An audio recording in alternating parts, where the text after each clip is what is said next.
Good evening, councillors and members of the public.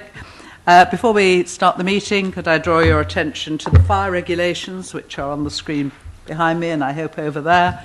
In the case of a fire, there are no practices scheduled, so we meet over at Waitrose, please.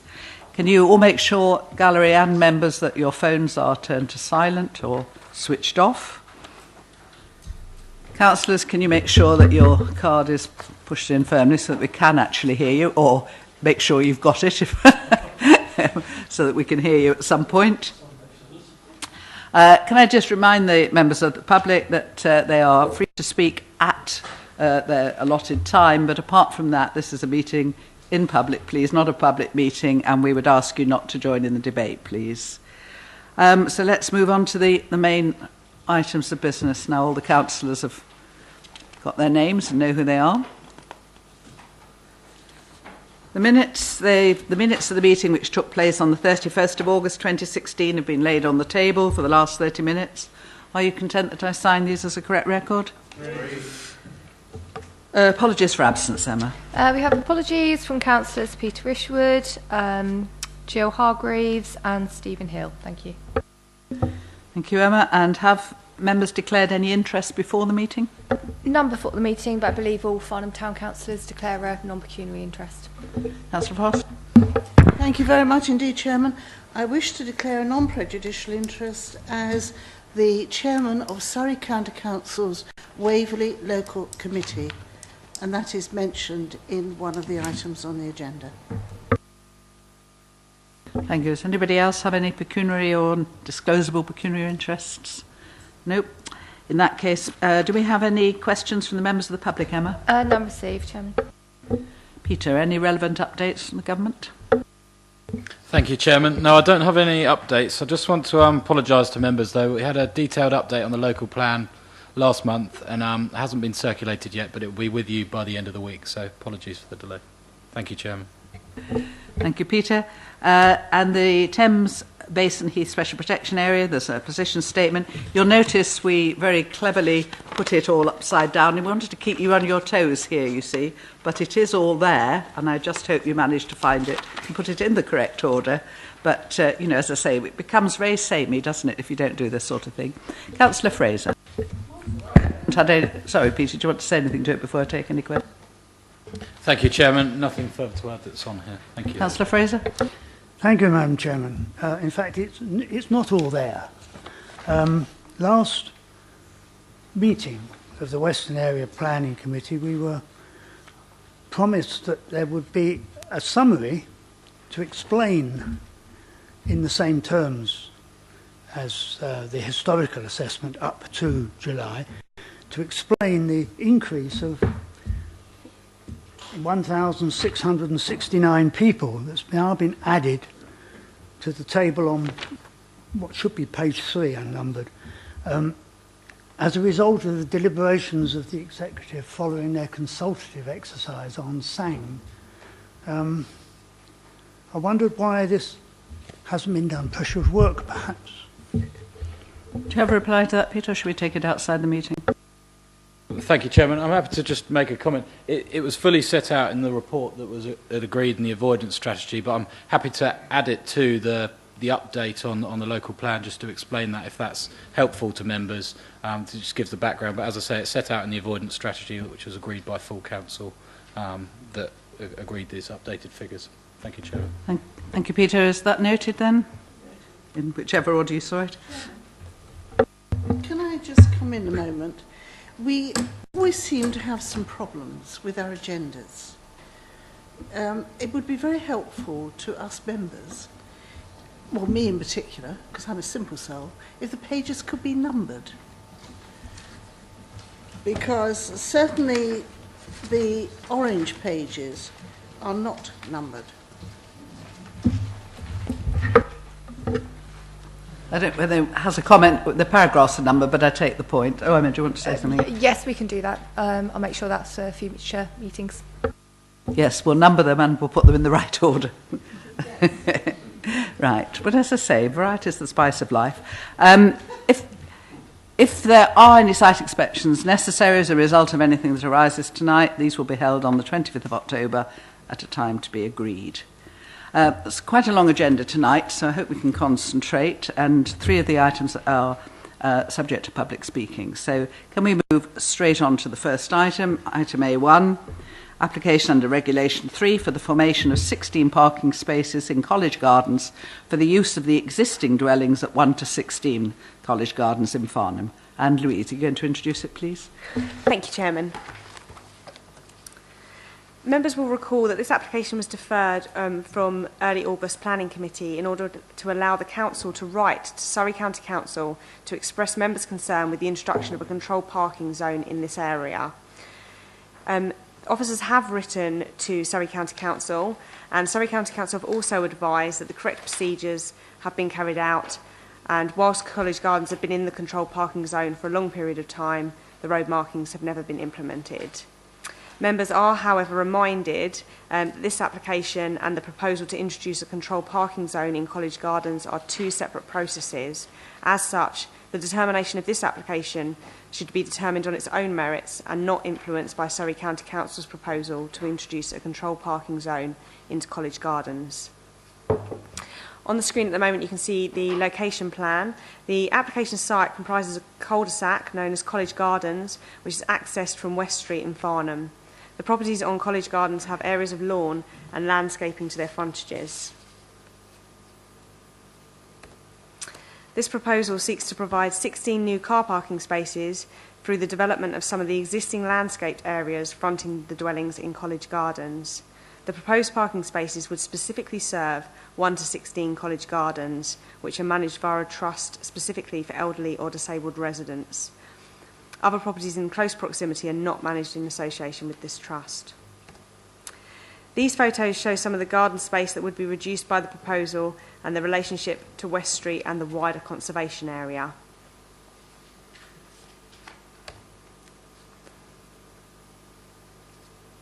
Here the proposed new spaces and associated changes can be seen in more detail. Some existing areas of the garden spaces would be lost, particularly to the north of the site, which is here. 2 trees would be lost to the northwest of the site, but other existing trees within College Gardens, including those marking the entrance, would be retained.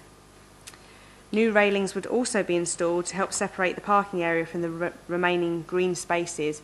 These are indicated here by these lines along the boundaries. And some existing features such as lamp posts would be repositioned. The Historic Buildings Officer and Tree and Landscape Officer are both satisfied with the proposal. And in conclusion, the proposal would provide 16 car parking spaces for use by elderly or disabled residents. No harm has been identified to the conservation area or any of the nearby listed buildings, and the proposal seeks to retain as much green space as possible and use materials in keeping with the historic character of the area. The public benefits from the proposal is considered to outweigh any harm to the visual amenity of the area. Furthermore, the proposal would not result in material harm to the amenities of the neighbouring occupiers. The matters of principal and technical opinion are the principle of development, biodiversity, heritage, trees and landscape, the impact to the SPA, the impact to the AQMA, parking and highways. And the matters for members' judgment are the impact on visual amenity and the impact on residential amenity. Thank you, members. Thank you, Louise. This item is subject to public speaking, and I understand that Emma has explained the process to you. So first of all, could I ask the objectors, Sam Urey and Robert Bruce, to come along? Are you both speaking? Oh, sorry, no, it's just Sam. Oh, in that case, you've got the full 4 minutes. Let me hang on 2 seconds. Sorry. We'll let you out on it.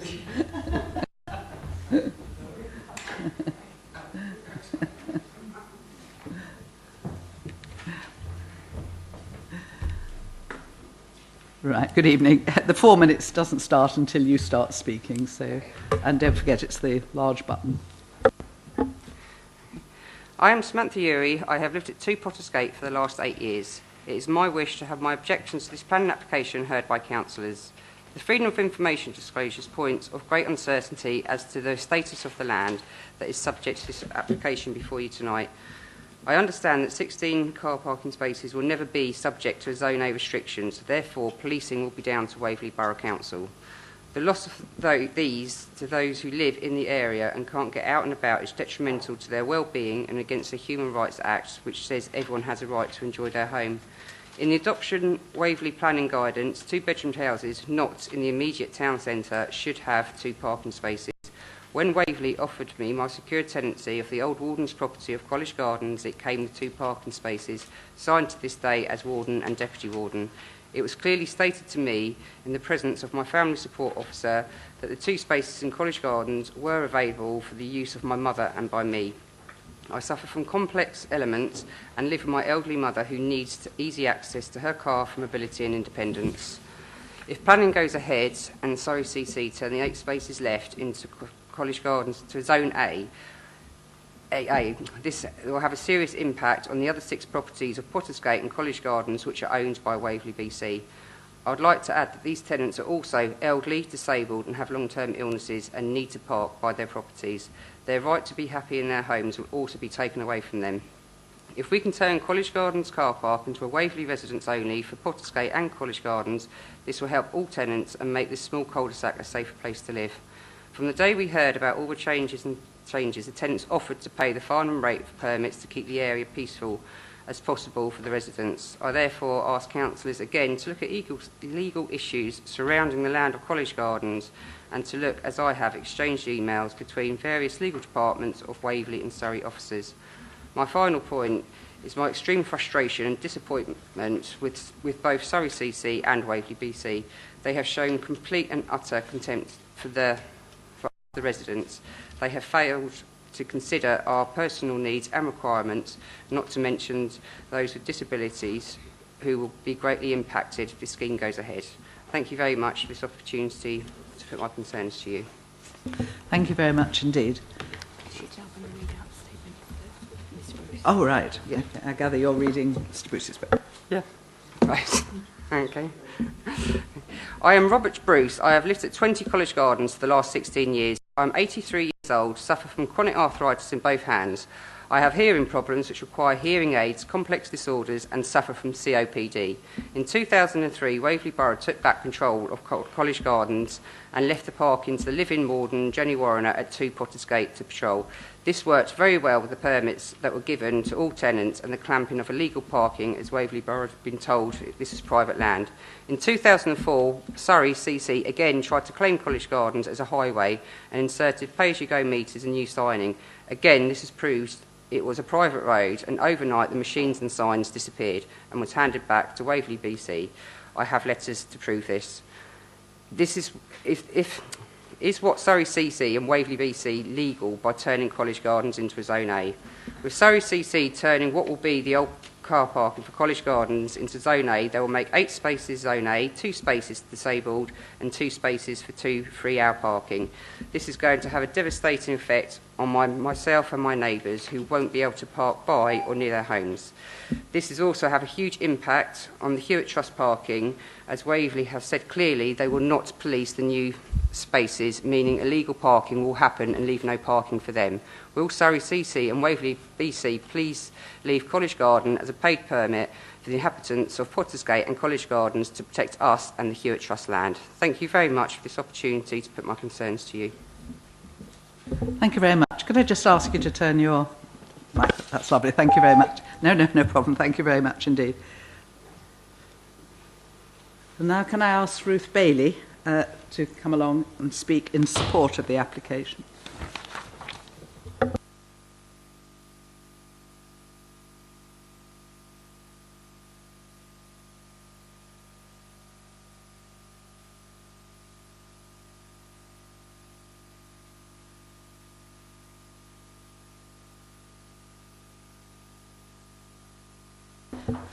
Say, take your time. The 4 minutes doesn't start until you start speaking, so you're in control of the time. And if it helps, we want to bring the microphone forward a little bit.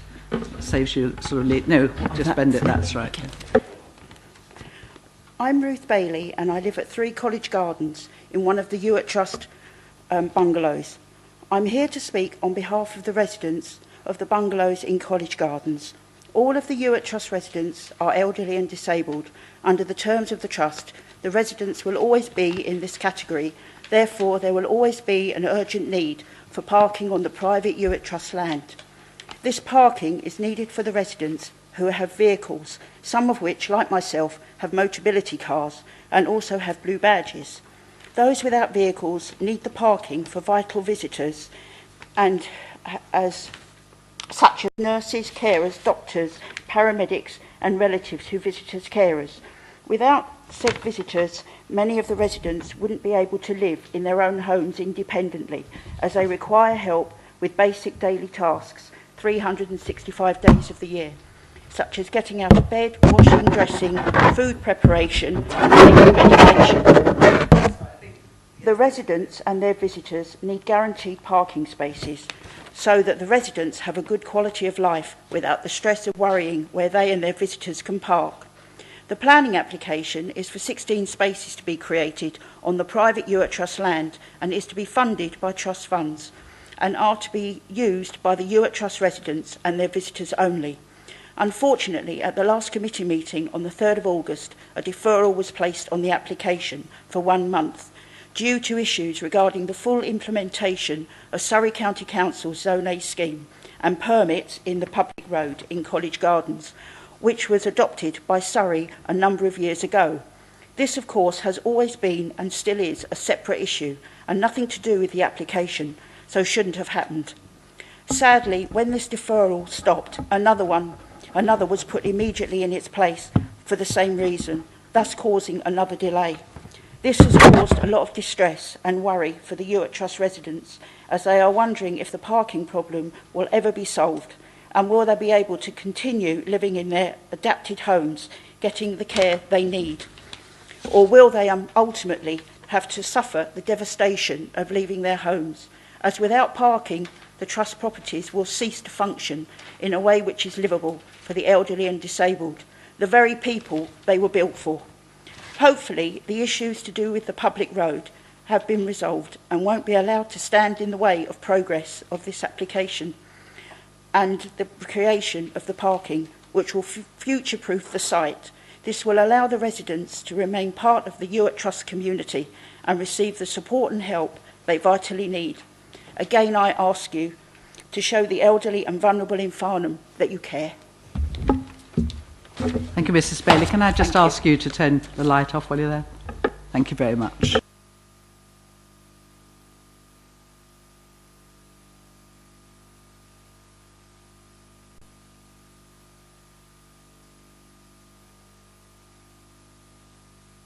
Members, we have a long meeting tonight, and I'm going to ask Councillor Frost to speak first on this, because I do want to isolate the planning matters from the parking matters.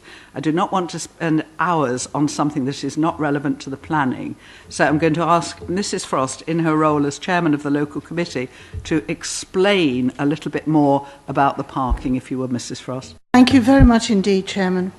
I thought it would be useful to give members some facts in relation to the above application. That's College Gardens. Unfortunately, there appears to be some misinformation doing the rounds, which has unnecessarily upset the residents and delayed the determination of this application. I give this information in my role as chairman of Surrey's Waverley Local Committee. Matters concerning on-street parking restrictions are not a matter, I repeat, not a matter for the planning committee, and in fact planning permission is not required. Therefore, in this application, all we should be considering is the conversion of a grassed area into parking bays, which will be controlled by Waverley Borough Council on behalf of the Hewitt Trust. It will be useful also to give members some information about the parking restrictions. College Gardens have been part of Zone A since 1994, when it was advertised. It has not just been signed. The parking restrictions since that time were, as shown on the traffic regulation order, permit holders Zone A, or 2 hours, no return within 1 hour, 8 a.m. to 6 p.m., Monday to Friday. These restrictions were never reflected properly on the ground in terms of signs and road marking, and this does happen from time to time in different places. All the local committee did in 2015 was to correct this oversight by agreeing to install the necessary signs and road markings. However, since such a long time had passed, it was decided it was best to re-advertise the restrictions afresh. Once the necessary signs and road markings are in place for Zone A, it means that they can be enforced by Waverley's enforcement agency, Guildford Borough Council. The police stopped enforcing parking restrictions some years ago, passed it on to Surrey County Council, who passed it on to Waverley Borough Council, who subsequently passed it on to Guildford Borough Council, where it now remains. It is true that when a resident buys a Zone A parking permit, they receive a list showing all the roads in which they can park, which includes College Gardens. This is because College Gardens is part of Zone A, just never signed correctly. College Gardens has been part of the public highway since 1974, at the time when Farnham Urban District Council became Waverley Borough Council, or Waverley District Council to be correct. It has been adopted by highways since that time. Any resident in Farnham Zone A that has a Zone A permit can park in the on-street park bays in College Gardens that are signed as permit holders or 2-hour no return within 1 hour, but not the specially created Ewart Trust bays.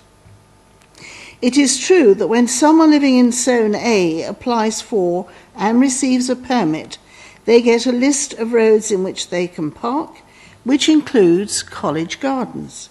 They have been able to do this since 1994. Nothing has changed.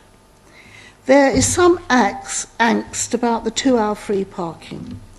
This is part of the restriction that should always have been in place and is one which has local committee approval.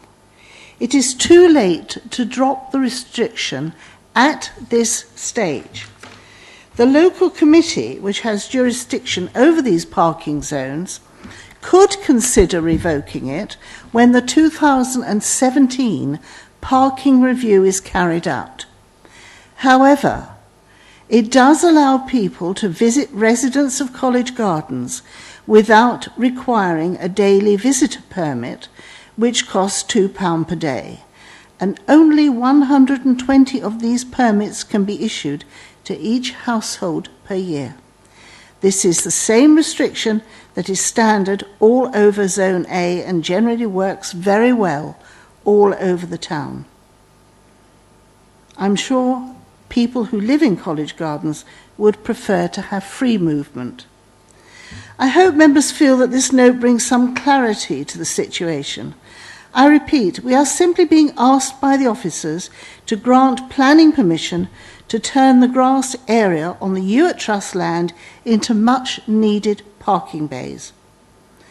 On-street parking restrictions are not a planning issue. I repeat, not a planning issue. That is the role of the Surrey County Council Local Committee. But if residents want, we can review it in 2017. And if we take away the free parking bays, the 2-hour free parking, then they will have to pay for parking permits. If members, you feel that what I have said is not clear, we could take this outside of this committee. Please ring me and I will explain it. Thank you very much, Chairman. Can you just turn your light?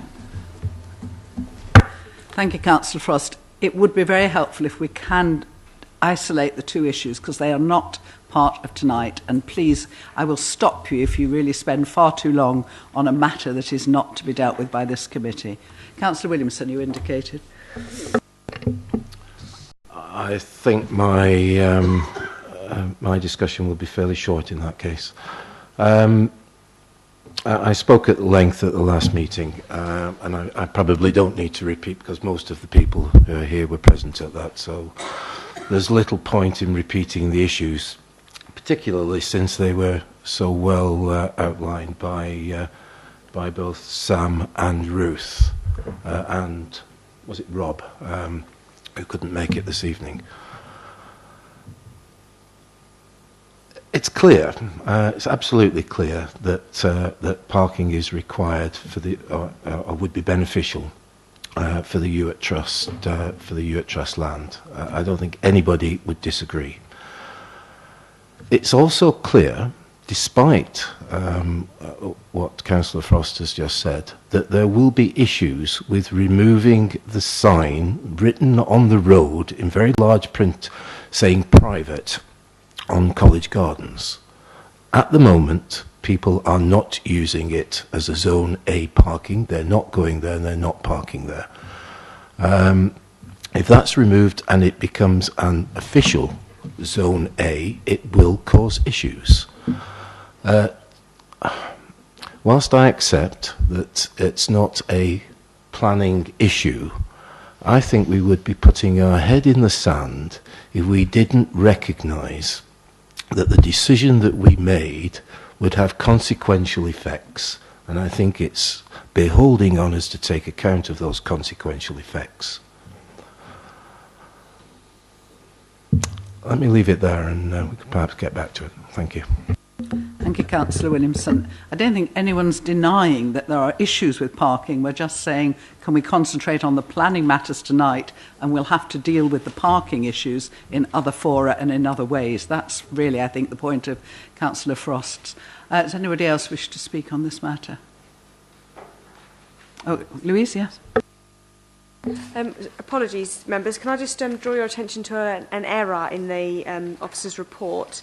On page 12, where it outlines the amount of weight to be given to the local plan and the draft and neighbourhood plans. Apologies, this is actually out of date. It wasn't updated from when it was deferred 2 months ago. If you can turn to page 37 of the agenda report, which is the next item, that outlines the correct amount of weight to be given to both the draft local plan and the neighbourhood plan. Thank you, members. Thank you, Louise. Does anybody else wish to speak specifically? Councillor Story? Thank you. Given what has been said, and it seems to me that we're looking in this planning application simply at removing a grass area and replacing it with hard standing for parking. And it then becomes a question of does the benefit of the parking spaces outweigh the harm done to the environment by losing the grass? In my view, the benefit of the parking wins every time. Thank you, Councillor Story. Does anybody else wish to add anything, or shall we move straight to the recommendation? Everyone quite happy? In that case, the recommendation is that permission be granted, subject to conditions 1 to 7 and the informatives 1 to 5, which are on pages 26 to 30.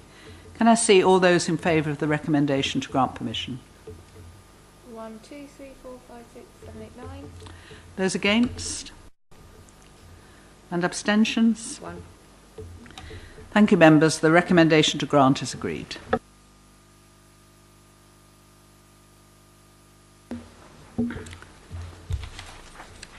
Moving on then to item A2, the erection of 2 dwellings and associated works following demolition of the existing dwelling and outbuilding at 31A Short Heath Road. And Gemma, you're going to introduce this one, yeah? Thank you very much, Chairman. The site measures 0.13 hectares and lies to the south-east of Short Heath Road. The site comprises garden curtilage with a bungalow and attached garage. The site is accessed from Short Heath Road by way of a private road that also serves 31B Short Heath Road and Brockhurst Lodge. Could we just hold it for a minute for Mrs. Bailey so she can get out?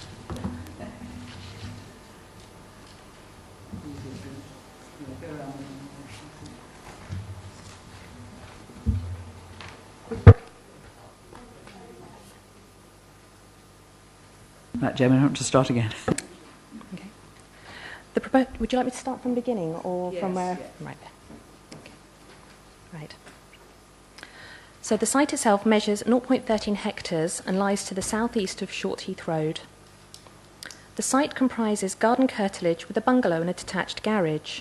The site is accessed from Shortheath Road by way of a private road that also serves 31B Shortheath Road and Brockhurst Lodge. The proposal seeks the demolition of the existing bungalow and garage and the erection of 2 detached 4-bedroom dwellings. The proposed dwellings would be 2-storey in scale and would measure 11.5 metres in width, 11.3 metres in depth, and have an overall height of 7.2 metres. The proposed dwellings would have a floor area of 288 square metres. The proposed dwellings would feature a mixture of barn hip and cat-slide roofs and would have protruding front gable elements. Bay windows extending over 2 storeys are also proposed. The ground floor of the dwellings would comprise an open-plan kitchen and dining room with a utility, study, living room and downstairs toilet. The first floors would comprise of 4 bedrooms, 2 of which would feature en-suites and a bathroom. This slide shows how the proposed dwellings would appear within the existing street scene. Members will note that the proposal would seek to retain the existing north boundary hedgerow. This photograph on the screen now shows the site as existing from Shortheath Road. These photographs show views from inside the site, including the existing detached bungalow and garage. Members will note Brockhurst Lodge is visible in the background of the first picture. These photographs demonstrate the boundary treatments to the eastern and southern boundaries of the site.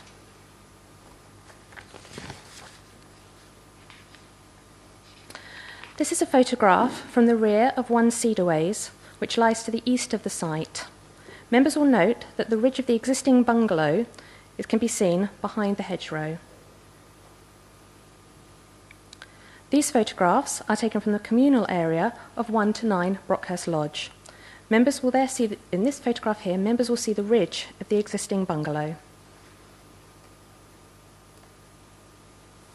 Looking at determining issues, matters of principle and technical judgment are the principle of development, having regard to the location of the site within the developed area of Farnham, development on garden land, having regard to the fact that development on garden land in settlements within Waverley is not unacceptable in principle, and the focus remains on assessing the proposal against the criteria in relevant document development plan policies as well as other relevant considerations.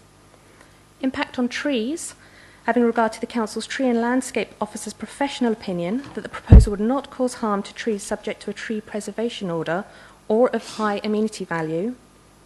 Impact on highways and parking provision, noting that the County Highway Authority have raised no objection against the application in terms of impact on the safe operation of the highway and effect on the integrity of the SPA, noting that the applicant is willing to enter into a Section 106 agreement to secure the necessary contributions in line with the Thames Basin Heath's avoidance strategy. Members are being asked to exercise their judgment on visual amenity, noting that the character of the area is varied in terms of building scale and plot size, standard of accommodation, noting that the floor area of the proposed dwellings accord with national guidance, and impact on residential amenity, noting the orientation of the proposed dwelling in relation to surrounding development and distance between boundaries. Turning to the update, members will note that a recommendation B for refusal is proposed in the event a Section 106 agreement to secure a Thames Basin Heath SPA contribution is not completed within 3 months of the date of the resolution to grant permission, if permission is granted. Furthermore, the Thames Basin Heath's SPA contribution has been amended to reflect the receipt of amended plans that reduce the number of bedrooms within the proposed dwellings. The application description has also been amended to reflect the receipt of amended drawings. A further letter of additional representation has also been received. The matters relating to vehicle access and parking, refuse, recycling arrangements, and ecological matters have been addressed in the agenda report. further matters have been raised. As such, recommendation A remains as set out in the report, and additional recommendation B is proposed. Thank you, Chairman. Thank you, Gemma. And once again, this item is open to public speaking. And could I introduce an objector, Eric Todd? Is Mr. Todd here, please?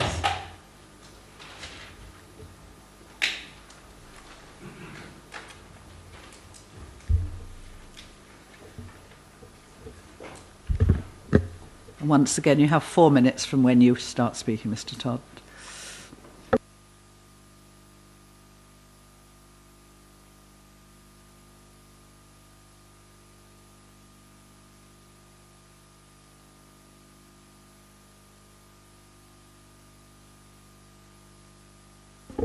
Well, that one. Okay. The Brockhurst Lodge Association represents the 17 Brockhurst Lodge property owners, tenants, and concerned residents in the immediate Shortheath Road area. The Planning Officer's report invokes national, regional, and local policies to support this application. However, a major issue in considering a development proposal should surely be to ensure that the details of the development address the site's specific constraints. We use the Farnham Design Statement 2010, the current policy document for appraisal of potential new developments in this area, to judge it. And this means that besides matters of policy, we thought we ought to consider the fundamental planning issues of access, servicing, usable parking spaces, built area ratio, trees and landscape protection, impact on local amenity and character, etc. And we address these. I wish to highlight as many as I can of the 16 serious areas of concern expressed by our association. The proposals for development have been submitted as amendments to application WA 2016-1139, which in itself is a rehash of 0398. And it was only done as revised drawings without any accompanying documentation. The design statement and tree protection plan are not relevant to the new proposals. They apply to the old one.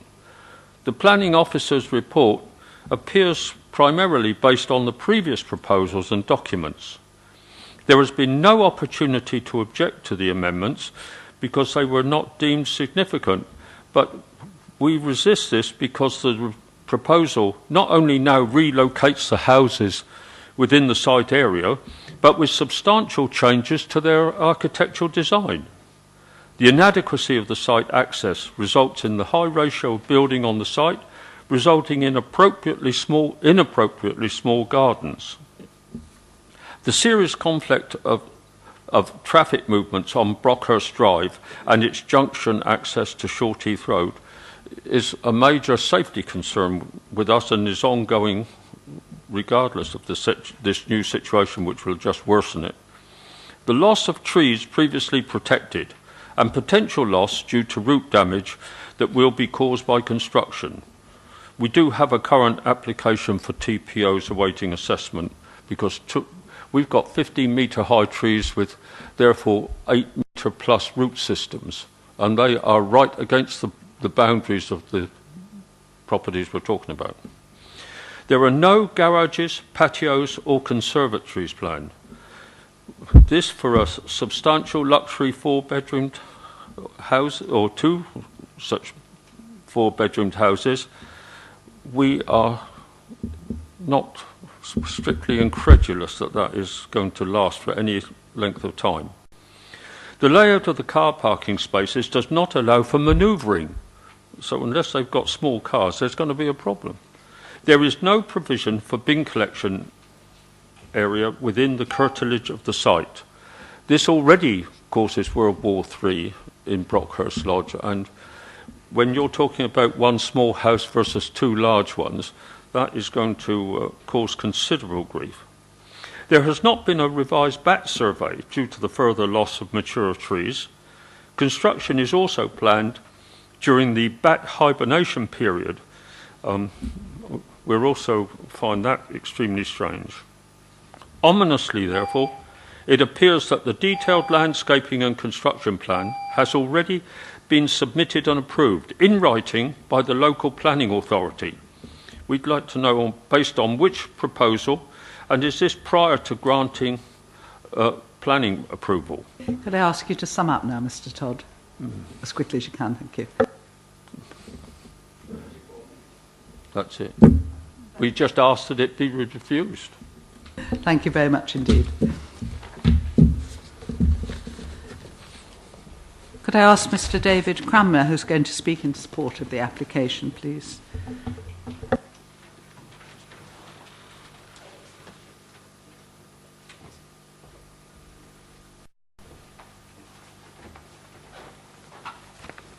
Once again, 4 minutes from when you start.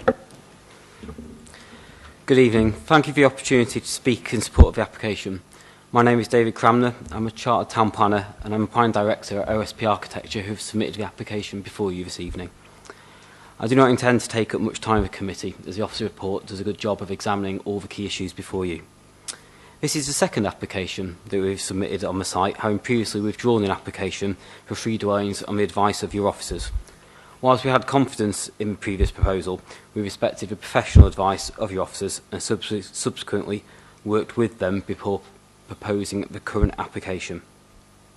Indeed, even during this application, we have made further refinements to the proposal, including reducing the size of the 2 houses from 5-bed to 4-bed, reducing the mass of the roof and removing a rear single-storey projection to ensure that meet the requirements of both your officers and that the proposal is as sensitively designed as possible. We therefore believe that the proposal before you makes efficient use of the site to provide 2 high-quality family homes that will contribute to the local community. The proposal is carefully designed to ensure that it fits in with the character, pattern and density of development in the area, and we use high-quality materials similar to those in the locality and include attractive landscaping, both matters that are proposed to be secured via planning condition. Distances in excess of 21 metres to a property to rear are provided, ensuring that the amenity of the occupiers is respected. The construction process would also be undertaken sensitively, and we are happy to comply with the proposed planning conditions which define the hours of working and require a construction management plan. With regard to bats, the survey undertaken by our professional ecologists identified that the site was not a suitable habitat for bats, and this has not changed. However, please be assured that in the unlikely event that a bat was found during construction works, then as they are protected species, it is a legal requirement outside the planning process that work cease and a licence sought from Natural England. In conclusion, we consider that the application meets the requirements of the Council's policies and would result in an acceptable addition to the local community. Thank you for your time. Thank you, Mr. Cranmer. Members, over to you. Councillor Frost. I have to say I'm not particularly happy about this application. I know the area very well, and certainly the access is a very narrow road, and I don't know how they're going to make that work. I've got several questions that I wonder if we can address because I haven't been able to find the information in the report. Where are the garages? No garages are proposed with this development. None? Now, I can understand no garages being proposed in a town centre location, but to not have any garages in the location here off Short Heath Road, I find quite extraordinary. How are people going to get, apart from parking their cars? And there's bound to be 4-bedroom houses, 2 cars, 3 cars, in this very restricted place. I'm appalled that the developer didn't think of putting in garages, but then they take up money. They don't give them any money. But the other one I wanted to know was the height of the bungalows. We've got in the report the height of the 2-storey houses, but I can't find the height of the bungalows. We saw a picture where you looked from the site and you could see the top of a bungalow. I'd like to know the difference between the height of the bungalow and the height of the 2-storey houses. Because it seems to me that perhaps there's a bit of overdevelopment here, and it's garden grabbing. You know, I can think of all the reasons. Can I just ask, were you referring to the street view or the picture from One Cedarways? Because I think we had a picture from number 1 Cedarways where you could see it. Go back one, please. Not that one, the other one. That one. Go back one. That one, and you pointed out you could see the height of something. That's the height ridge of the bungalow. Now, where in relation to that bungalow, and is it that bungalow, the one that's going to be demolished? Yes, this is the bungalow that's going to be demolished here. Yeah. And this is Brockhurst Lodge in the background. Right. So that's the flats in the background. Okay, but I still would like to know what the height of the bungalow is, because otherwise you're going to have suddenly the bungalow replaced by a huge building, or 2 huge buildings, on what I think is a small plot of land. Thank you. Councillor Potts. Could I just ask for a couple of points of clarification from the officers, please? I think could you try going back another slide? Sorry, to the one that had sort of the layout of the site. It was a black and white. That one, right? Am I correct in thinking? And I think I am, that within the boundary, the red boundary, that looks to me like you've got 3 parking spaces up in the sort of right-hand corner and then 3 down in the left. Is that, am I right there? Yes, you are correct. Okay, so just so I'm clear, no garages, but you've got a turning area and you've got 3 spaces allowed for each house. And then in terms of the bins, there's no actual designated bin store, but you have got some area quite close to the road where the driveway sort of opens out to the road. Yes, that's correct, yes. Right, thank you. That's the bit I wanted to be clear on at the moment. Thank you. Any other members wish to speak to this application? Councillor Fraser. Oh, sorry, would the officers like to come back? I'll call you in a minute, Councillor Fraser. I think we're just looking at the moment at the height of the existing bungalow. The height of the existing bungalow is anywhere between 5 metres and 6 metres because of the topography of the land. What we're just trying to do now is get the height of the adjacent bungalow, which is number 31A Short Heath Road, which we believe, which is 5.4. So in comparison with the height of the proposed dwellings, there will be, yes, 7.2. So we've got 5 metres, 6 metres, 5.4, and the overall height would be 7.2. Thank you. Councillor Fraser. Thank you, Madam Chair. This is garden grabbing. Councillor Frost is quite right. I look at the text and it addresses a 5-bedroom house, but the drawings clearly show the 4-bedroom house, so that's an amendment that's been made. But I do notice on the plans that one of the bedrooms is of an heroic size and could subsequently be subdivided to make 5 bedrooms, thus denying Waverley of £1,221 on the SANG contribution. If there are supposedly 5-bedroom houses, that could be 5 double bedrooms in 2 houses, is 20 persons, and I maintain that 6 restricted car parking spaces would simply not be enough. And I ask, where would the other cars go?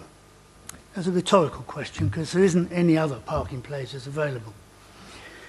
There's no garages, they're not planned. There's no room in the tiny back garden for anything that could be called a patio or a conservatory. It's a very cramped design for what is a spacious area, Short Heath, and I come to the conclusion that it is overdevelopment. Due to the micro roundabout in the road outside, a separate access to plot 2 is denied, and therefore anybody accessing plot 2 has drive or walk right across the front window and door of plot 1, which is, I think, undesirable to say the least. When it comes to trees, and members will know that I'm particularly interested in trees, I can see 2, and I think they are mature trees, standing on adjacent property that will be materially affected in their root spread by the construction of the foundations. One at plot 1 and one at plot 2. Brockhurst Lodge is a very narrow road, and this increase in traffic is going to be quite a difficult problem at the entrance, and that doesn't seem to have been addressed at all. I'm very concerned that the Farnham design statement and the neighbourhood plan are not being addressed at all. This is in defiance, really, of the Farnham design statement, and the mention of arts and craft style architecture in there is quite absurd. These houses are bog standard, but in appearance, and certainly not arts and crafts. And I also see that the 9 residents and St Thomas Close, immediately opposite, were not circulated with notice in due time. Is that so? In all, I would say that we should decline this application. Thank you, Councillor Fraser. Councillor Williamson. Thanks very much, Chairman. I'm not going to repeat all the things that have been said by other members. I mean, it clearly is overdevelopment on the site. I was trying to think of something which nobody else mentioned. The only thing I can think of is that,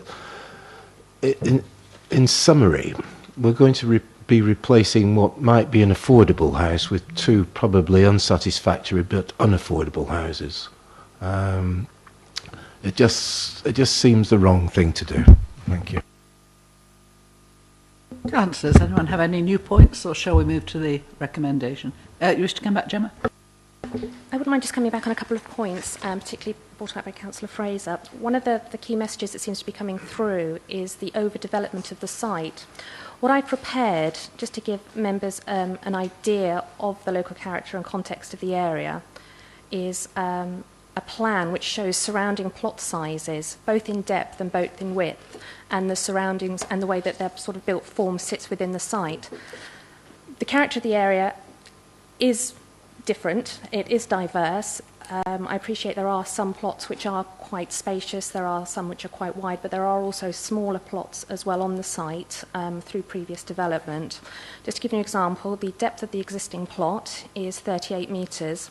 If we compare that to the sort of plots around the Thomas Close area, the plots forward-facing Short Heath Road and down here, they're not dissimilar in plot length, width. If we then look at, depth, if we then look at width, again, what I've done there is I've divided the site up to show the 2 plots. They are different sizes, they're not all larger plots, and I think within this context officers think that the reduced plots wouldn't be uncharacteristic of the immediate area. The second point I'd just like to pick up on, as well as the trees, is just to give some sort of confidence to members that the tree officer has looked at the application. He's satisfied that the proposal will not cause harm to trees, particularly the protected trees on the site, and has recommended some conditions with a tree protection plan, ensuring that the services are, put in the site without any impact on the tree root service system. So they are the tree officer is satisfied that the proposal will not cause harm to those trees. Thank you. Thank you, Gemma. Councillor Lear. Thank you, Chairman. Just to add to what Gemma said, actually, knowing this area quite well and looking at a satellite picture of it, backing up what she has just mentioned there, really, whilst I don't like the idea of having new 4-bedroom houses without garages, this area actually does have a lot of flats, and actually what I wouldn't want to see in this particular location is a single dwelling, but lots and lots of flats with no garages and a lot more parking and probably less spaces. So whilst I think that 2 developments on that site actually is quite crammed, actually looking at the locality, it's not. So the only argument against it for me would be the garages, but on balance, I probably think that actually it is in keeping. Thank you. Thank you, Councillor. Does anybody else wish to speak, or shall we move straight to the recommendation?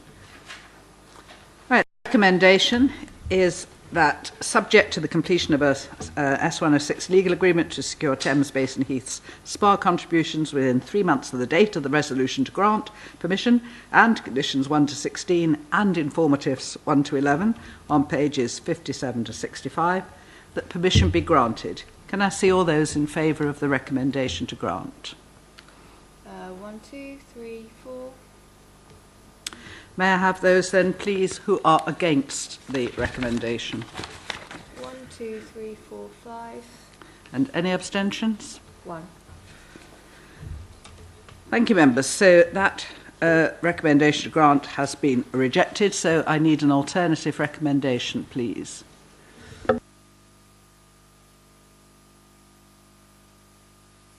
Thank you, Councillor Williams. You could just take the one which Farnham Town Council used as a which was old. I haven't got it to hand, but The message I got listening to people was overdevelopment of the site, impact on the street scene and the surrounding neighbours' amenity, including Cedarways and Brockhurst Lodge, access and God, yes. Yes, that's in the Farnham Town Council thing. Officers, can you help us with some posh wording? Thank you, Chairman. We've got some words to put together for refusal. Just on the point on access, is it a matter of a visual point of view you're raising or a matter of safety? Because the point I raised that is because the County Council have, of course, as the Highway Authority, been consulted. And they've not raised an objection on safety grounds. So I just want to see if you've got concerned from a visual point of view, or you're raising a safety technical point of view, which I would guide members away from based on the advice from the County Council. So it's just a question before we come back. I think we were told by the public that World War III already was breaking out there, so there clearly is an issue. Yes, please, Councillor. The advice given by County Council Highways, TDC, is advisory. It is not set in tablets of stone, and if we feel that we have an issue, then we are entitled, I believe, to raise that issue.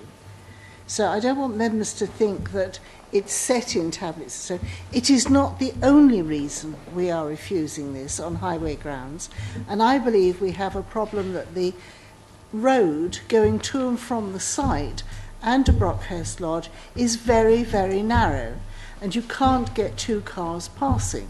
I don't think there are even any passing places in that short space to allow people. How are the refuse vehicles going to get up there? I think there's a question of safety there. But I could be wrong. Thank you, Councillor Foss. Councillor Fraser? It's safety also within the site. Having negotiated a very narrow access road and a very narrow entrance gate, it then has a narrow manoeuvring area right across someone's front door. I think this is undesirable, and there are health and safety issues involved in that inside the site, which of course Surrey County Council Highways would not have looked at all. Thank you, Councillor Fraser. I think one or two of us had concerns about the amount of parking. It all goes with the cramped development, that you're trying to squeeze too much on, so you haven't got space to have a spacious place to turn your cars and have the amenity space at the back. And I think the lack of amenity space for houses of this size is an issue in the determination. Just before we come back, I'll just make one comment on that, the safety point of view. If we're going to go down that, we need to be able to substantiate that reason with evidence to take it forward if they were to go to an appeal or anything like that. So this is an existing access servicing existing properties. There's a concern that there is a conflict, but it's not a significant increase. It's only one additional dwelling. Bear in mind it is a 4-bed family home. but it is only one additional dwelling, and that increase, from my view, wouldn't result in a significant change in existing circumstance once the development's completed. So take away the comments you made, but officer's view would be is there may be more of an inconvenience between users on site, so the access arrangement with the access Councillor Fraser raised, where you've got a shared access across, so it's an inconvenience rather than a specific highway safety reason for refusal. And that's our points on there, and Gemma will read out a couple of reasons on that basis, if that's okay. Thank you, Chairman. You nearly there, Gemma? Right, take it.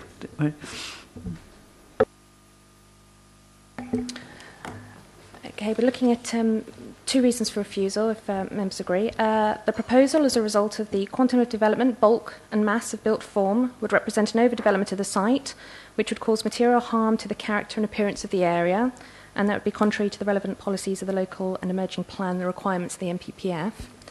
The second reason for refusal would be the proposed increase in vehicle movements would, I think we need to try and get the inconvenience in there, but would be inconvenient for the future occupiers of development, occupiers of Broadhurst Lodge.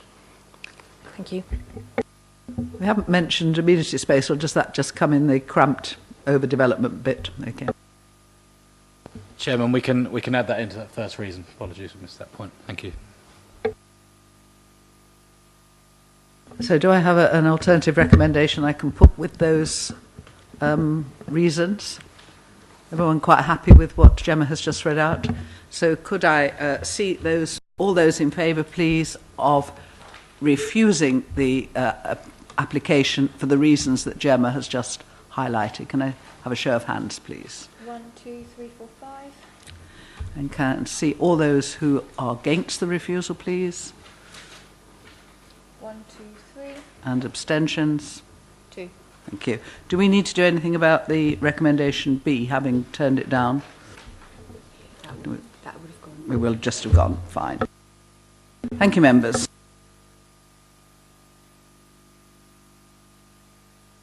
Moving on then to item A3, WA 2016-1529. Here we go. Right.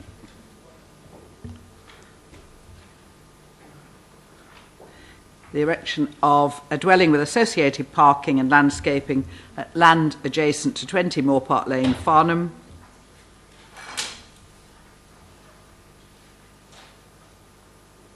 No, it's not a problem, don't worry. No. It's the chairs that are noisy, that's the only problem, it's not you.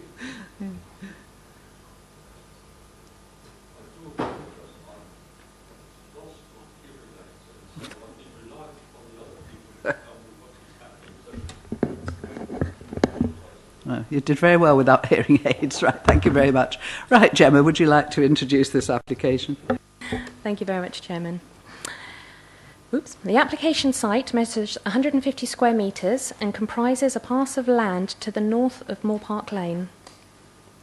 The site is currently overgrown grassland that was formerly used for the parking of vehicles. The land is enclosed by an ironstone wall, retaining wall, to the south, with a steep incline to the north.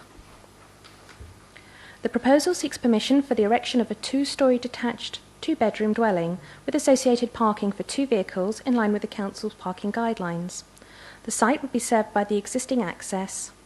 The County Highways Authority has confirmed they have no requirements, and given that there is evidence that the site has been used for the parking of vehicles, the councils are satisfied that the proposal would provide safe access and would not cause harm to users of the highway.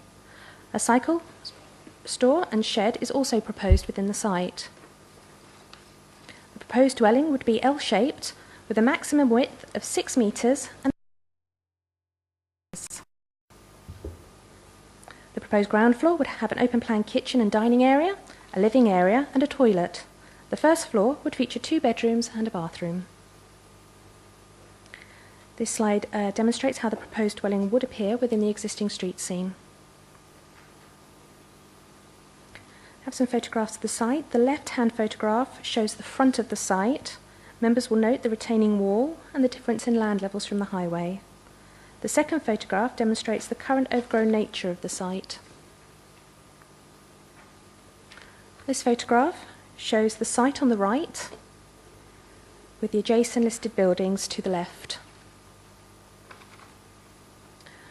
Moving on to determining issues, the matters of principal and technical judgment are planning history and differences with the previous proposal, having regard to the fact that the proposed development before members is identical to that allowed at appeal by an inspector, with the exception of a legal agreement relating to the SPA, the location of the development, which is considered to be acceptable as a result of its proximity to public services and public transport, the setting of the adjacent listed buildings, noting the Council's historic building officer and the inspector were satisfied that the proposal would not cause harm to the setting of the adjacent listed and locally listed buildings, and the effect on the SPA, noting that the applicant has completed a unilateral undertaking to secure the relevant contribution towards SANG at Farnham Park.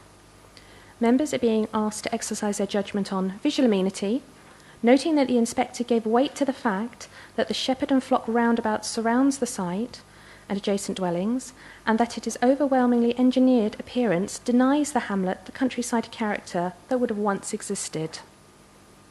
Impact on ASVI, noting that the inspector considered that the addition of a small dwelling would give rise to limited landscape impacts, and impact on residential amenity, taking into consideration the orientation and sufficient separation distances between the proposed dwelling and the surrounding residential properties.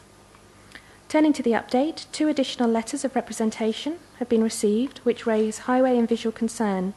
These have been addressed in the agenda and in this presentation. As such, the recommendation remains as set out in the report. Thank you, Chairman. Thank you, Gemma. And once again, this is subject to, public speaking. Got a frog in my throat. Is Mr. Douglas Scougal? Is that how you pronounce it? And you're objecting. Thank you very much. Once again, you have 4 minutes from when you start to speak.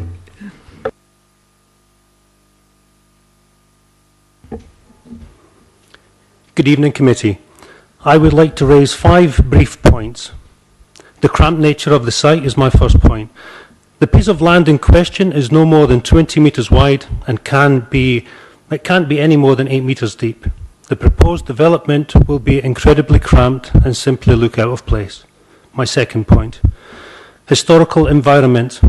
There are 12 properties on the Shepherd and Flock roundabout. Some were built as far back as 500 years. The most recent built almost 100 years ago. And even then, every consideration was made to ensure the building fitted into the environment. This is a unique environment steeped in history.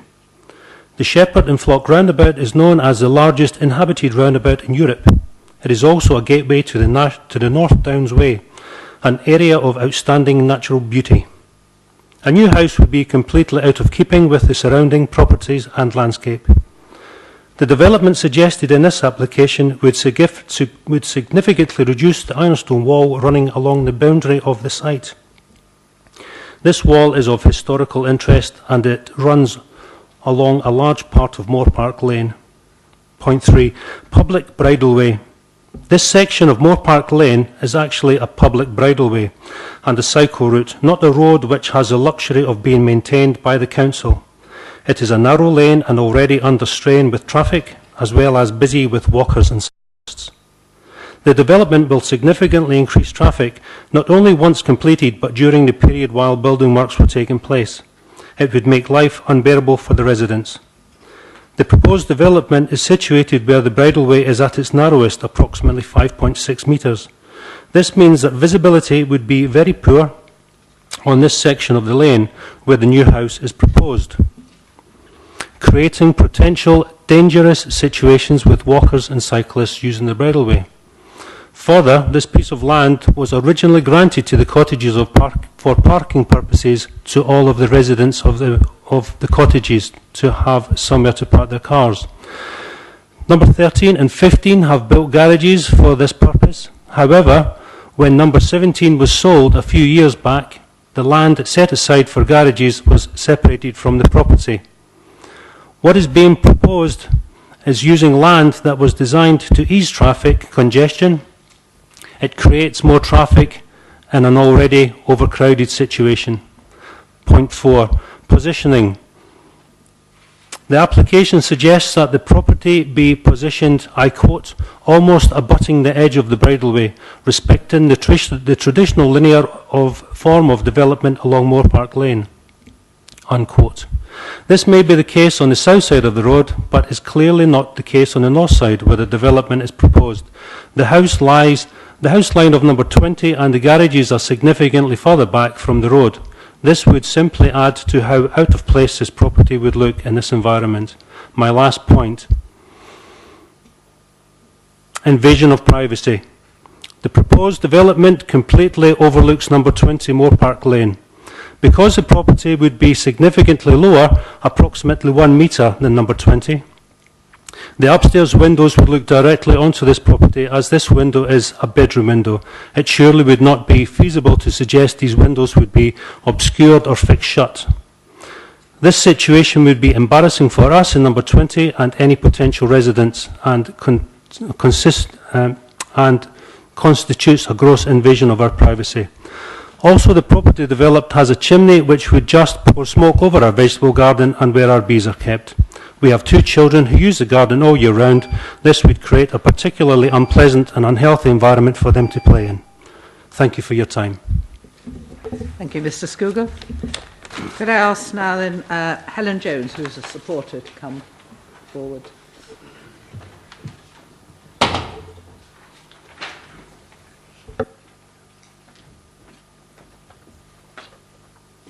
I'm sure you know how it works by now. Yes, I think it's still left on anyway.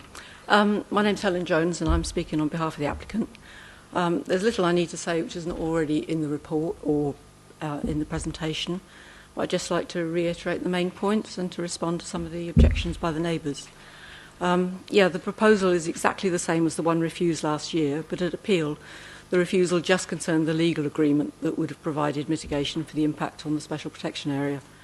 The inspector decided the agreement as written fell within the remit of the community infrastructure levy regulations that prevented the pooling of more than 5 contributions towards the provision of infrastructure. And it was for this reason alone that the planning inspector dismissed the appeal. All the other planning considerations, such as the design, the character of the area, the impact on the countryside, neighbour amenity, sustainability, location, drainage, access, highway safety, were all considered acceptable. He also considered that other concerns expressed by the neighbours at the time about the difficulties and disruption during construction and impact on views and property were unfounded. So following that decision and after taking advice from the planning officer, this identical application is accompanied by the new revised legal agreement to make a contribution towards the improvement of Farnham Park as suitable, accessible and natural green space. This would mitigate against the impact of the new dwelling on the Thames Basin Heath Special Protection Area. Your council and English Nature, I understand, are of the opinion that this new agreement would not be covered by the SIL regulations, and I understand that other planning applications have been approved using this form of agreement. Comments have been made that this monetary contribution is a bribe, but as councillors are well aware, contributions from small developments towards the enhancement of the SANG has been the accepted avoidance strategy since its adoption by Waverley in 2009, and indeed by all of the other dozen or so local authorities who are also within the zone of influence of the SPA. In answer to the comment, the plot size is small, but it's comparable in sizes to numbers 13 and 15 on the other side of the road, and the original application gave the actual square meterage of those plots. The ironstone wall is not protected, it's not a conservation area, it's no Article 4 directions, so that could be removed at any time without any consents. When the number 17, when Mr. and Mrs. Prince lived at number 17, it had parking at the side, but they decided they needed some more parking, and when that land came up for sale in 2005, they bought it from the other owner that was selling it. When they moved out and the new purchaser didn't want the land as well, he was quite happy with the parking that number 17 already had. So it became separated and it's been unused ever since. It was deliberate and it's previously been offered for sale to rent to the other residents, but to no avail. In conclusion, there's a need for smaller, affordable homes in Waverley, and the proposed house would be ideal for a first-time buyer, someone wishing to downsize, or even a self-build. It would also make a contribution, albeit very small, towards the 70 windfall sites allowed for in the Council's latest 5-year land supply calculations. I therefore respectfully ask the committee to follow your officer's recommendation and to grant consent for the application. Thank you for your time. Thank you very much. Could I ask you just to turn that up? That's lovely. Thank you very much indeed, Mrs Jones. Yes, councillors, gosh. I think Councillor Pritchard and then Councillor MacLeod. Madam Chair, and Leah. I don't know whether you noticed, I haven't actually got my glasses today, and I've just realised the Scougal family over there are good friends of mine. So I think it's only fair to the applicant that I will sit here but not have any participation with this application. Okay, I think as long as you don't participate, that's fine. Councillor MacLeod. Thank you, Madam Chair. As a local member, I have to say I'm unhappy about this application for several reasons. Firstly, this committee voted against an identical application to this for many good reasons, largely as outlined by the gentleman who spoke in objection. Secondly, there are strong objections locally from 12 people, which I think is pretty well everyone who lives on the Shepherd and Flock roundabout, including, incidentally, my fellow local member who spoke to me as a resident rather than as a member. If he had been here tonight, he wouldn't have been able to take part. And lastly, the Town Council strongly objected. However, I think we have a real problem about this application, and that the officer are advising us essentially that although it was turned down appeal, this was entirely technical reasons essentially in relation to the SPA and the SANGS provision, and therefore if it went again to appeal, it would be almost certain to be allowed by the inspector. So we've got a difficulty. Is it worth the risk? Is it worth the cost to the council that we're going to appeal officers' time? And also, each appeal we lose makes our standing worse, our statistics worse in appeals. So it leaves me in a total dilemma. I really want to vote against this, and I don't quite know what to do. So I'd like to listen to hear what other members say before I actually cast my vote. But I would essentially like to vote against it, but I do not want to waste the council's time and money in what you might call a futile gesture. Thank you, Madam Chairman. Yes, I mean, we are judged as to how we, against this sort of test of reasonableness, aren't we, with these things, and we have to be careful. Councillor Leah. Thank you, Madam Chairman. That was my point. I don't dispute anything that's been said, and I don't dispute any of the reasons why we as a council actually dismissed it last time. However, and the salient points for me are on page 75, and it says the differences between the scheme and that dismissed at appeal is that an SPA legal agreement has been completed to mitigate against the impact against the SPA. And then it says at the bottom, as such, the test now is only whether the amended legal agreement is sufficient to overcome the one reason for dismissing the appeal, and would it be acceptable in its own right. So I think the question has been answered by, unfortunately, the inspectorate.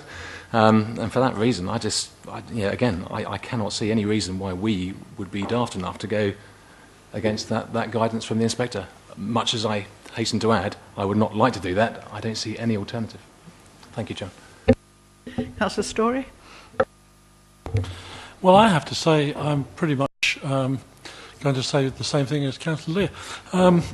I agreed pretty much with just about everything that the objector said. I think it's a horrendous design. I hate the fact that you've got 2 parking spaces, one of which blocks in the other, so any need to get the second one out means negotiating into Moore Park Lane to allow cars to pass each other.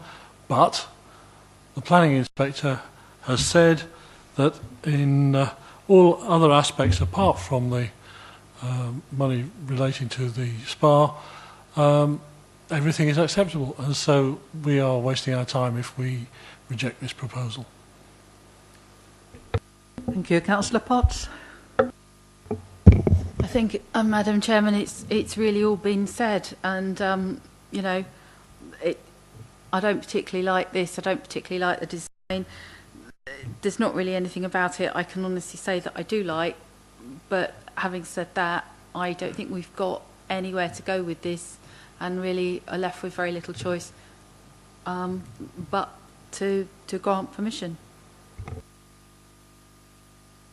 Anybody else want to make new points? It's a pretty obvious point, isn't it, really? I think when we read the report, our hearts all sank because it became very clear what the inspector had said the first time round. Councillor Fraser? Thank you, Madam Chair. Take your points, but it's a very sad reflection upon the Inspectorate that policies C1, C5, D1 and D4 carry no weight in Bristol. Thank you. The workings of the Inspectorate will always remain baffling, but, you know, we are where we are on this one. Does anyone else have any new points they wish to raise? In that case, shall we move straight to the recommendation? The recommendation is that, subject to conditions 1 to 7 and the informative one on pages 101 to 102, that permission be granted. Can I see all those in favour of the recommendation, please? There's 1, 2, 3, 4, 5, 6, 7. Those against? And any abstentions? I think we'd all like to have abstained, really, but, you know, as I say, we are where we are. Thank you very much, members. On to the last item, which is item B1. I'll just let the...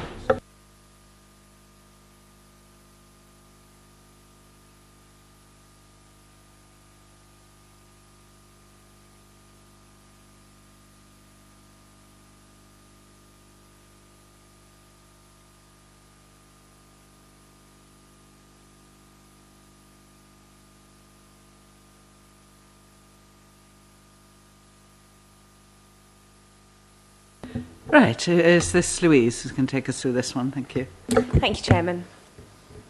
So this is an application at 16 Lion and Lamb Yard for the display of internally illuminated signs. The site is located to the northwest of Lion and Lamb Yard in Farnham, and the site is outlined in red on this plan in front of you. It comprises an existing cafe. The application is for the replacement of the advertisements to provide a fascia sign and a hanging sign. These signs have already been installed, but the cafe have confirmed that the illumination has been switched off until planning permission is granted. The fascia sign measures 2.4 metres in width and 0.7 metres in height and would have a black background with internally illuminated signs. The hanging sign would measure 0.6 metres in diameter and would be internally illuminated. The internal illumination would not exceed 800 candelas per square metre. This is consistent with guidance from the Institute of Lighting Engineers for small town centre areas. These plans show a comparison between the existing, before they installed the new plans, and the new plans as they are on site. The proposal is located in Farnham Conservation Area, where internally illuminated signs are not usually permitted. However, in this instance, the existing advertisements on site were already illuminated, and it would therefore be unreasonable, in officers' opinion, to refuse permission for the illuminated signs, as it would not be any more harmful than the existing situation. It's further noted that the unit looks internally at other units in Lion and Lamb Yard and is not highly visible from the main street scene.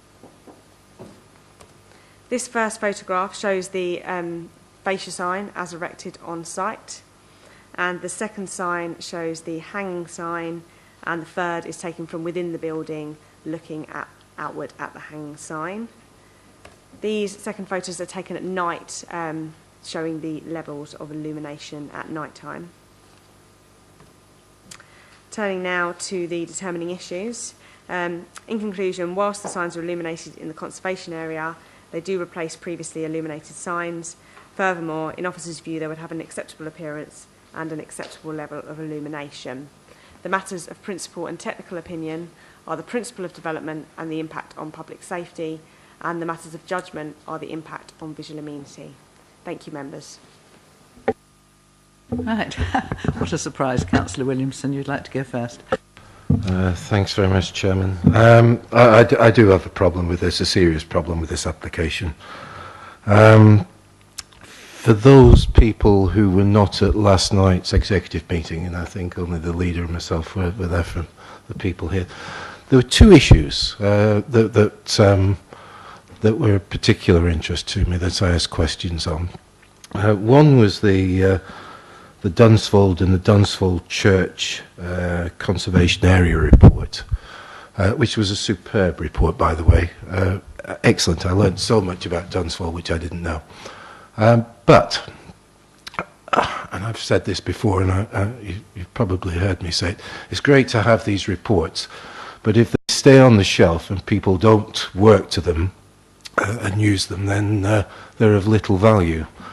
So I'm very pleased that the leader specifically asked the head of planning, Elizabeth, to ask how it affected planning.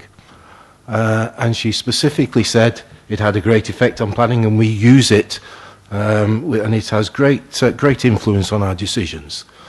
I mean, the second point was in fact relating to the conservation area in Farnham, which was raised at the executive, and that was to do with the replacement of plastic windows and doors.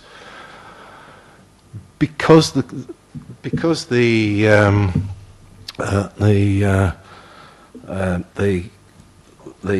conservation report and the criteria that go with it hadn't been sort of fed through to our contractors and perhaps even to some of our Waverley staff, the taxpayer is faced with paying for the replacement of doors and windows by appropriate ones. Can I just ask you to get onto this application as quickly as possible? I'll try, but I it like was Old Church Lane, but we are actually looking at Lion and Lamb. It was really good, and perhaps the leader might like to come back on the points that Elizabeth made, because I just find it absolutely amazing, and you can refer to the points in the report. I mean, where are they? Page 97, section 72 of the planning list in build conservation areas, that development should preserve or enhance the character of the conservation area. Could the officers please explain how this preserves or enhances the character of the conservation officer? Page 99, these will not be permitted on listing buildings or within conservation areas. Internally illuminated lights, illuminated signs.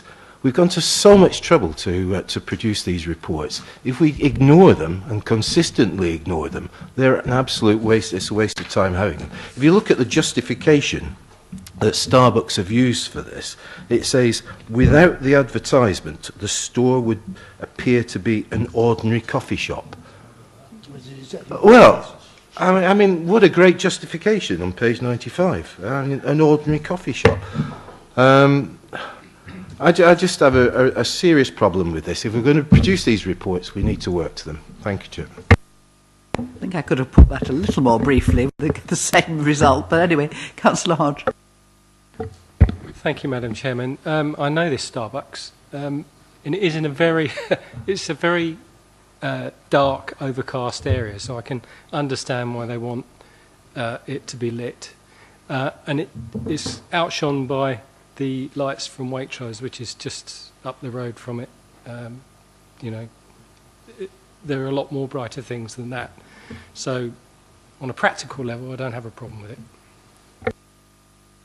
Anybody else want to speak in defence of that? Because I certainly would, if not. I mean, I'm with Councillor Williamson 100% on this. We've got a Farnham Conservation Area Management Plan.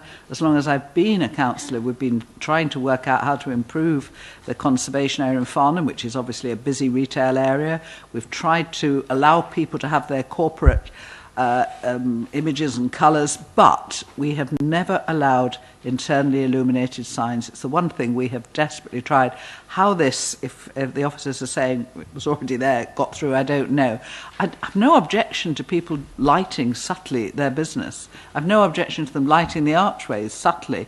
I do have a problem, because if we say yes to this, what happens to the next one that comes in, and the next one that comes in, and the really big one, and the flashing one, and so it goes on. And that's my argument against this. We have a policy, and the policy says no internally illuminated signs in the conservation area. And personally, I think we break that guidance at our peril.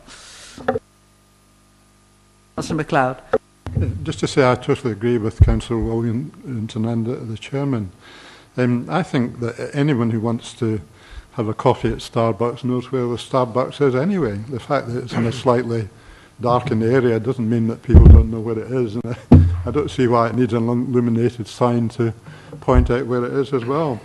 I also took exception to this thing about it wouldn't appear to be an ordinary coffee shop. I don't see what's different between Starbucks and Costa Coffee or any of the other coffee shops that are in Farnham, apart from the fact that perhaps their prices are a little bit on the premium side. I'm totally against this application. We have policies, we should be sticking to them, and if we don't, it sets precedents for other people to apply, and we'll have illuminated signs all over the place in the conservation area.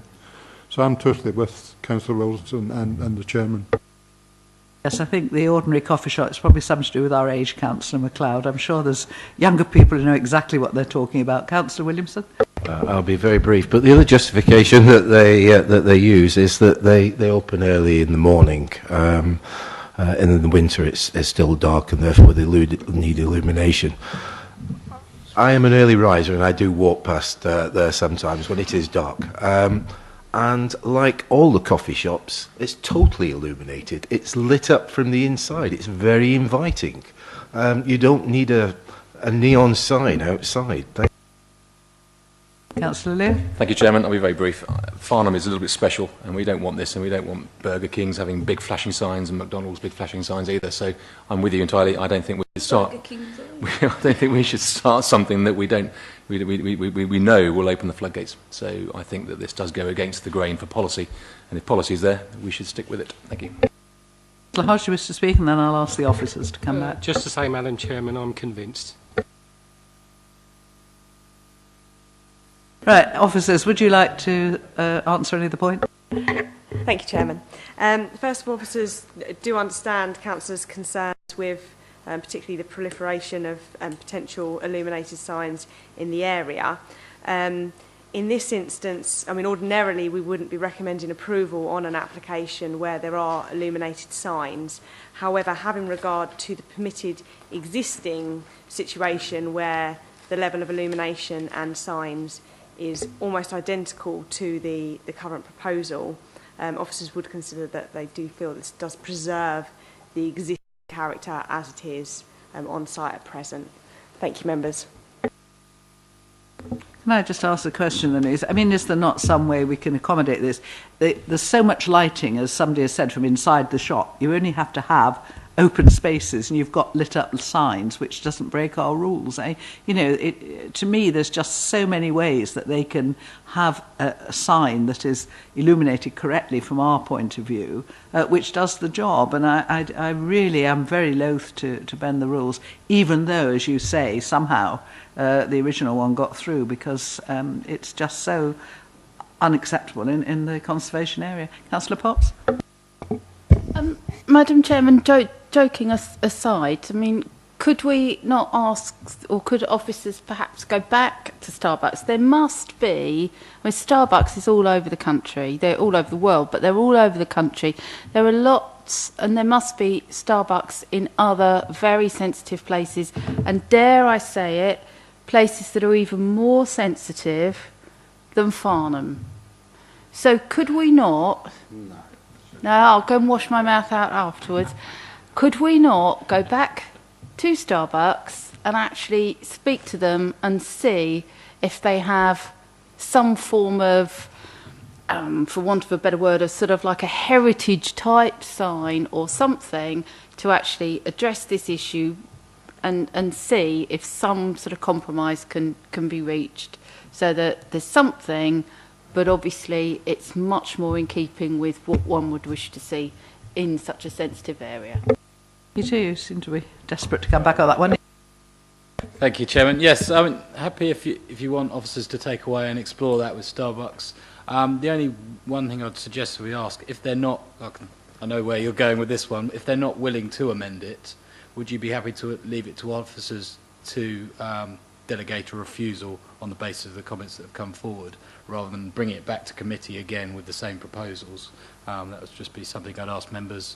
But otherwise, well, you could, yes, or we could do that, and we could write to them. We could make a decision, write to them, set out this, look for a positive way forward, and that could be another way. So I'll leave it to members to decide. Thank you.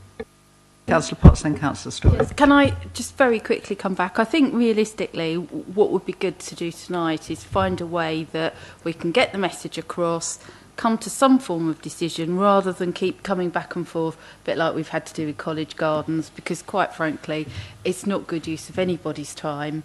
So I think if we can find a way forward tonight, that would be helpful. And I quite like Peter's positive approach rather than the totally negative approach, although I don't want the lights at all. I mean, you know, I'm as strong as I ever was in my opinion, but I think Peter's way perhaps might work. Councillor Story? Yes, thank you. I've got two things. One is that certainly I recall Fat Face, Boots, various other companies, all of whom put in applications for internally illuminated signs which were turned down, and have produced more traditional or external illuminated signs which do meet our conservation requirements. So I can't see why Starbucks can't do the same. And I can't actually tell from the plans, is it actually the same sign, but they're just painting the outside of the building, and so as an update they had to reapply for the sign, or is it a completely new sign? Yeah, they took the signs down and replaced them with new ones, and whilst they do look almost identical to the ones that they took down, they are entirely new signs. So members, is it safer to refuse and leave it to the officer? Do you think that's the safer way, or do you think we should give the officers time to negotiate something and then do a delegated refusal? I really don't mind either way. Councillor Williamson? I think the best way to deal with any corporate entity like this is to be reasonably tough, and to turn it down and then go with a possibility of a way out for them. But to give them the possibility of a way out and not have refused just shows weakness, and they'll run all over you. Right, should we do a quick vote on that? I mean, how many people are... I'm not putting the recommendation as such, because we've got a couple of, two alternatives, haven't we?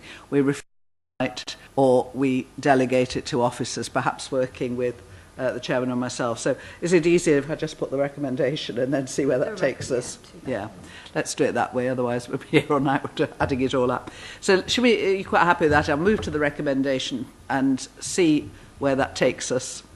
So the recommendation is that, subject to conditions 1 to 10 and informatives 1 to 4 on pages 86 to 90, that permission be granted. Can I see all those in favour of granting permission for this internally illuminated sign?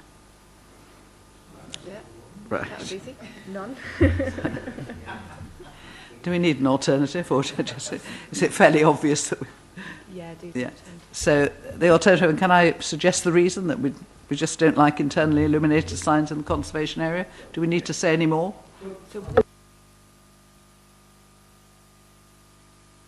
Right, so Louise, you're going to help us with the wording, are you? Yeah, I would suggest the proposed advertisements, as a result of their extent of illumination, would appear to visually dominate the building and appear as prominent, incongruous features within the street scene and detract from the character and appearance of the conservation area.